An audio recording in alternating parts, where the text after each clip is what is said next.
सातारा जिल्ह्यातील आजच्या top 10 news दिनांक 14 जून 2026. Powered by be vocal for local. आपली खरेदी आपल्या शहरात, आपल्या साताऱ्यात.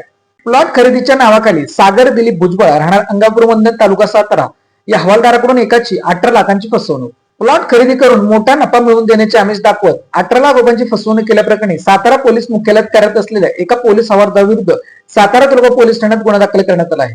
याबाबत मयूर हनुमंत कनसे राहणार अंगापूर वंदन तालुका सातारा यांनी फिर्याद दिली आहे. तर हवालदार सागर दिलीप भुजबळ राहणार अंगापूर वंदन तालुका सातारा याच्या विरुद्ध गुन्हा दाखल करण्यात आला आहे.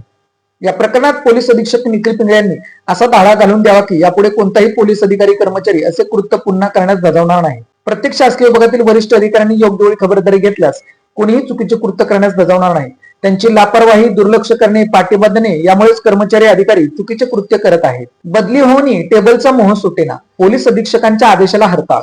अनेक पोलीस कर्मचारी अद्याप मूळ ठिकाणी. सातारा जिल्हा पोलीस दलातील प्रशासकीय बदल्यांचे आदेश जारी होऊन अनेक पोलीस कर्मचारी अद्याप आपल्या मूळ ठिकाणी स्थान मांडून बसल्याचे धक्कादायक चित्र समोर आले आहे. पोलीस अधीक्षक निखिल पिंगळे यांनी कर्मचाऱ्यांच्या सोयीचा विचार करून बदल्या केल्या असतानाही काही कर्मचारी बदलीच्या ठिकाणी हजर होण्यास टाळाटाळ करत आहेत. यामुळे संबंधित पोलीस ठाण्यातील वरिष्ठ अधिकाऱ्यांचा वरदहस्त असल्याची चर्चा पोलीस दलात रंगली असून त्यामुळे बदली होऊन आलेल्या कर्मचाऱ्यांमध्ये नाराजीचे वातावरण निर्माण झाले आहे. फलटणचे सहदुय्यम निबंधक दीपक पवार निलंबित. शेकडो दस्तांमध्ये अनियमितता, शासनाला कोट्यवधी रुपयांचा चुना. फलटण येथील सहदुय्यम निबंधक दीपक सावळा पवार यांच्यावर सरकारने कारवाई करत त्यांना निलंबित केले आहे. महसूल व वन विभागाने जानेवारी ते एप्रिल 2026 या कालावधीत त्यांच्या कार्यालयामार्फत नोंदणी करण्यात आलेल्या 15-45 दस्तावेजांबाबत गंभीर अनियमिततेचा संशय व्यक्त केला आहे. या प्रकरणाची विशेष पथकामार्फत तपासणी सुरू आहे. शासनाच्या आदेशानुसार एक जिल्हा एक नोंदणी व्यवस्थेअंतर्गत नोंदणी झालेल्या दस्तांची पडताळणी करताना अनेक बाबी संशयास्पद आढळल्या आहेत. तरी प्राथमिक चौकशी जिल्ह्यातील फलटण, कराड, खंडाळा, वाई आणि दहिवडी, मान तालुक्यातील 58 दस्तांमध्ये महाराष्ट्र जमिनीचे तुकडे पाडण्यास प्रतिबंध व त्याचे एकत्रीकरण अधिनियमामधील तरतुदींचे उल्लंघन झाल्याचे समोर आले आहे.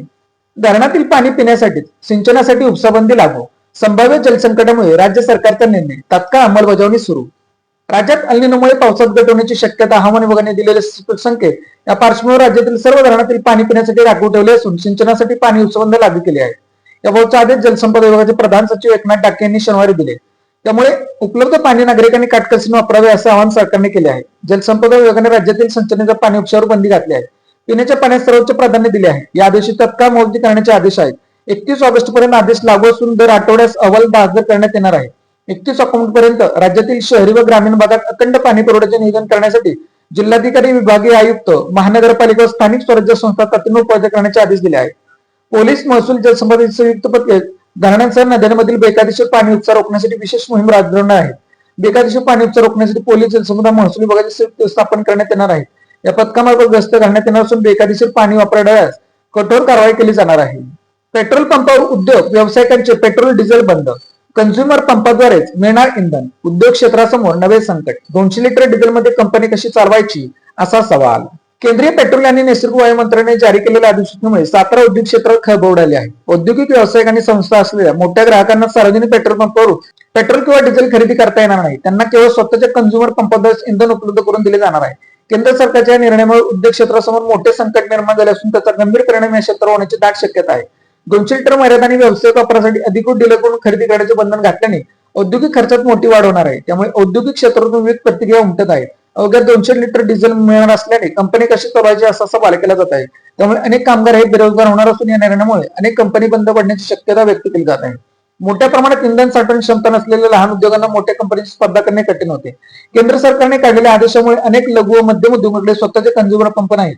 अशा उद्योगांना इंधन मिळवणे अत्यंत कठीण होणार आहे. शिक्षक संच मान्यता न झाल्याने पवित्र पोर्टलची शिक्षक भरती रखडणार. राज्यात शासनाच्या शिक्षण विभागाचा भोंगळ कारभार. पालकांना नाहक त्रासदायक ठरणार.